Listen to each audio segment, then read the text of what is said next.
السلام علیکم ورحمۃ اللہ وبرکاتہ۔ خیر مقدم ہے آپ کا فدا نامے میں۔ دوستو آج کے ویڈیو میں ہم عارف اللہ حضرت خواجہ اللہ بخش تونسوی رحمہ اللہ علیہ کے حوالے سے عرض کرنے کی سعادت حاصل کر رہے ہیں۔ اس امید کے ساتھ ویڈیو پسند آنے کی صورت میں لائک کریں، شیئر کریں اور فدا نامہ یوٹیوب چینل کو سبسکرائب کریں۔ ابتدائی زمانے میں حضرت خواجہ اللہ بخش تونسوی رحمہ اللہ علیہ شاہانہ شان و شوکت کے ساتھ رہا کرتے تھے۔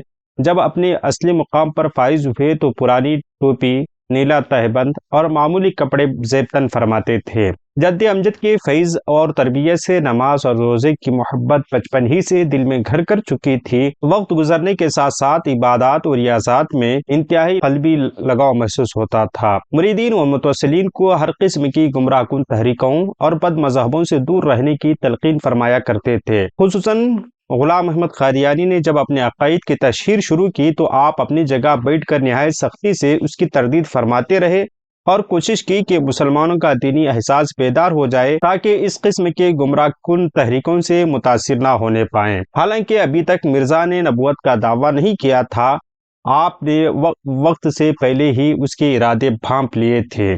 آپ بہت بلند اخلاق کے مالک تھے۔ آپ نے نسبی شرافت اور کرامت کے ساتھ ساتھ عبادت و ریاضت میں سب سے آگے بڑھ کر قرب الہی حاصل کیا۔ حضرت پیر محر علی شاہ گلڑوی علیہ رحمت رضوان نے ایک مرتبہ فرمایا، خواجہ اللہ بخش تونسوی رحمہ اللہ علیہ کی نظر میں اہل دنیا کی ذرہ برابر بھی وقت نہیں ہے۔ آپ بے حد غریب نواز تھے، دنیا داروں کو بہت حقیر جانا کرتے تھے اور خواجہ اللہ بخش تونسوی رحمہ اللہ علیہ جیسا کوئی فقیر دیکھنے سننے میں نہیں آیا۔ حضرت خواجہ اللہ بخش تونسوی رحمہ اللہ علیہ کا اسمی گرامی اللہ بخش اور آپ کے والدی گرامی کا نام حضرت خواجہ گل محمد اور دادا کا نام حضرت خواجہ شاہ محمد سلیمان تونسوی رحمہ اللہ علیہ تھا۔ حضرت سلیمان شاہ تونسوی رحمہ اللہ علیہ کے حوالے سے ہم پہلے عرض کر چکے ہیں، اگر آپ نے وہ ویڈیو نہیں دیکھی تو لازمی طور پر دیکھیں۔ حضرت خواجہ اللہ بخش تونسوی رحمہ اللہ علیہ کی ولادت ماہ ذو الحجہ 1241 ہجری مطابق 1826 کو تونسا شریف میں ولادت ہوئی۔ دینی تعلیم کے لیے حضرت خواجہ شاہ محمد سلیمان تونسوی رحمہ اللہ علیہ نے آپ کو مولانا محمد امین کے سپرد فرمایا۔ انہوں نے قرآن مجید کے علاوہ فارسی، ادب اور عربی و صرف و نحو کی تعلیم دی، پھر حدیث کا درس دیا۔ باطنی تربیت خود حضرت پیر پٹان سلیمان تونسوی رحمہ اللہ علیہ نے فرمائی۔ جب پیر پٹان حضرت خواجہ محمد سلیمان تونسوی رحمہ اللہ علیہ کا وقت وصال آیا تو حضرت خواجہ اللہ بخش تونسوی رحمہ اللہ علیہ نے آپ کے خدمت میں حاضر ہو کر آپ اپنا سر قدموں میں رکھ دیا۔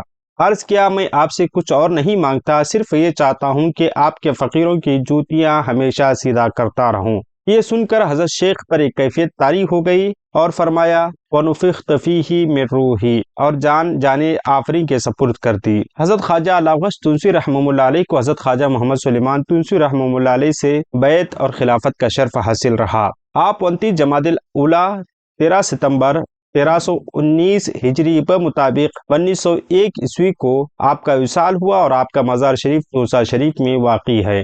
ہماری دعا ہے کہ رب قدیر آپ کے قبر انور میں رحمت انوار کی بارشیں نازل فرمائے۔